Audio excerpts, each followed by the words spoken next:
उनकी कोई औकात नहीं है कि हमारे देश को और हमको राष्ट्र प्रेम क्या है ये लोग हमको सिखाएं। ये उनकी कोई औकात नहीं।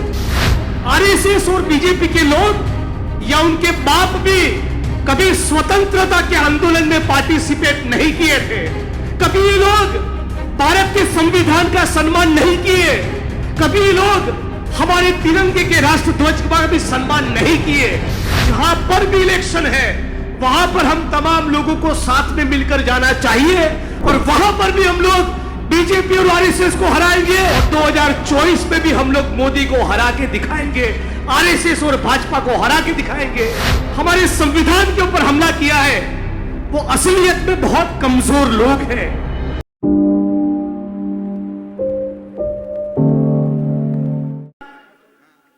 आईयूएल ने अपनी यात्रा के पूरे किए, उसकी ढेरों शुभकामनाएं और बधाई देता हूं।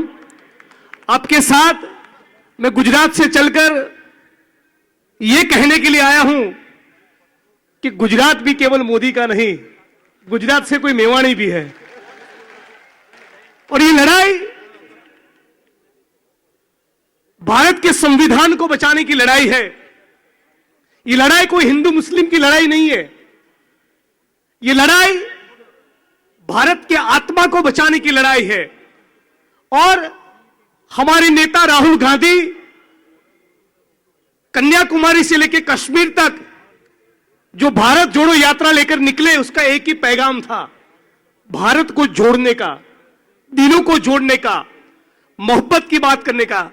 इसी प्यार और मोहब्बत का संदेश और पैगाम लेकर मैं आपके बीच में यहां पर उपस्थित रहा हूं। साथियों, यह देश जवाहरलाल नेहरू का है, मौलाना आजाद का है, शहीद आजम भगत सिंह का है, बाबा साहब अंबेडकर का है और रामास्वामी पेरियार का यह देश है। और मुझे उम्मीद है कि संकट का समय है, काले बादल छाए हैं, लेकिन हम तमाम लोग साथ में मिलकर लड़ेंगे। तमाम लोग साथ में मिलकर इंकलाब जिंदाबाद का नारा बुलंद करेंगे तो मुझे पूरा यकीन है हम लोग इस लड़ाई को जीत पाएंगे।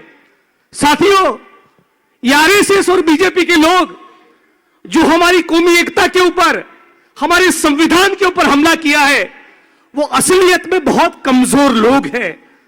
आरएसएस और बीजेपी के लोग या उनके बाप भी कभी स्वतंत्रता के आंदोलन में पार्टिसिपेट नहीं किए थे।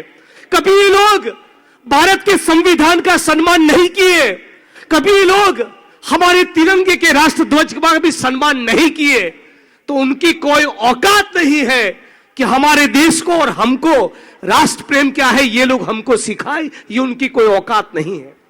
साथियों, मैं आज केवल इतना कहना चाहता हूं तमिलनाडु की इस धरती से कि हम तमाम लोग, वो किसान हो, वो मजदूर हो, दलित, आदिवासी, ओबीसी, मुस्लिम, किसान, मजदूर, बेरोजगार युवा, हम तमाम लोग साथ में मिलकर जाति और धर्म से ऊपर उठकर भारत के संविधान को अपनी आंखों के सामने रखकर यदि संकल्प करें तो तमिलनाडु में भी डीएमके जीतेगा, केरला में भी हम लोग जीतेंगे और 2024 में भी हम लोग मोदी को हरा के दिखाएंगे, आरएसएस और भाजपा को हरा के दिखाएंगे।